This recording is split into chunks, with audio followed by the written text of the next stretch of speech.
ایک مرتبہ کا ذکر ہے کہ ایک کنویں میں بہت سارے مینڈک رہتے تھے۔ ان میں سے ایک مینڈک بہت بھدلا اور بدصورت تھا۔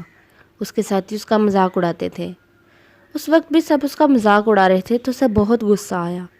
ہمیں دیکھ تو ایسے رہے ہو جیسے ہمیں کھا جاؤ گے، ایک مینڈک نے کہا تو باقی سارے ہنسنے لگے۔ میں تم سب کو دیکھ لوں گا، بدصورت مینڈک بولا، تو سب اس کا مذاق اڑاتے ہوئے خوراک کی تلاش میں باہر نکل گئے۔ ان کے جانے کے بعد بھدا مینڈک سوچنے لگا کہ ان سے کیسے بدلہ لے۔ پھر وہ بھی کنویں سے باہر نکل آیا۔ سامنے سے اسے ایک سانپ نظر آیا تو مینڈک نے اس سے کہا، کیا تم میرے دوست بن سکتے ہو؟ کیا تمہیں نہیں معلوم کہ سانپ مینڈک کو کھا جاتا ہے؟ سانپ نے اس سے پوچھا تھا۔ مجھے معلوم ہے، لیکن اگر تم مجھ سے دوستی کر لو تو تمہیں میں ایسی جگہ لے کر جا سکتا ہوں جہاں بہت سارے مینڈک ہیں۔ بھدے مینڈک نے کہا، ٹھیک ہے تو مجھے وہاں لے چلو، اور مجھے تم یہ بتاؤ کہ تم مجھ سے دوستی کیوں کرنا چاہتے ہو؟ میں تم سے دوستی اس لیے کرنا چاہتا ہوں کیونکہ میں ان سب مینڈکوں سے بدلہ لینا چاہتا ہوں جو میرا مذاق اڑاتے ہیں۔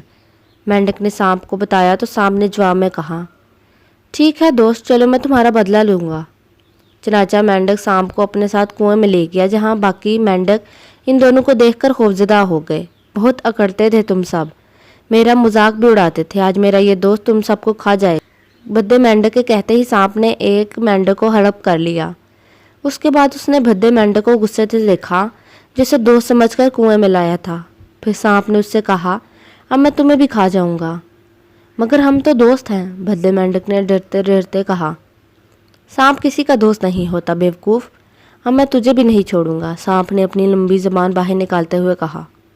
ایک منٹ رکو، اگر میں تمہارے لیے اور بہت سارے مینڈک یہاں لے آؤں تو؟ بھدا مینڈک بولا۔ نہیں، تم ان سب کو یہاں نہ لاؤ، بلکہ میں تمہارے ساتھ جاؤں گا، سانپ بولا۔